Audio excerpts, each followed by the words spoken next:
জনাব হাসনাত আব্দুল্লাহ কুমিল্লা সরাসরি প্রশ্ন করবেন, ব্যাখ্যার প্রয়োজন নেই। আসসালামু আলাইকুম।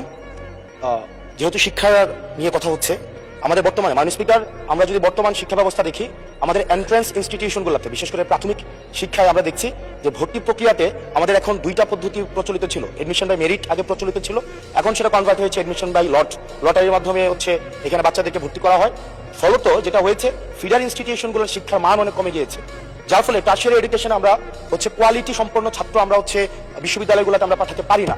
এখন মাননীয় মন্ত্রী মহোদয়ের কাছে আমার প্রশ্ন থাকবে, এই যে প্রাইমারি স্কুলে বাচ্চাদেরকে ভর্তি করানোর ক্ষেত্রে আমরা কি ভর্তি প্রক্রিয়াটা আমরা পরিবর্তন করব কিনা, নাকি এই যে এডমিশন বাই লটারির মাধ্যমে আমরা নিব এবং মেরিটকে আমরা হচ্ছে সবসময় হচ্ছে দমায় রাখবো, নাম্বার ওয়ান।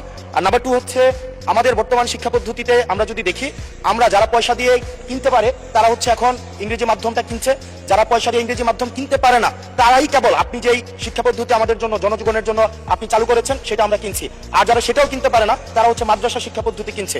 আপনার কাছে প্রশ্ন যে আমাদের বর্তমানে একটা দেশে এই তিনটা শিক্ষা পদ্ধতি, যেটা অর্থনৈতিক অবস্থার উপরে নির্ভর করে চলে, এই তিনটা শিক্ষা পদ্ধতি জিয়ে রেখে আপনার কি মনে হয় যে আপনি একটা ইনক্লুসিভ শিক্ষা পদ্ধতি নিয়ে আমাদের দেশটাকে আগায় নিতে পারবেন? ধন্যবাদ।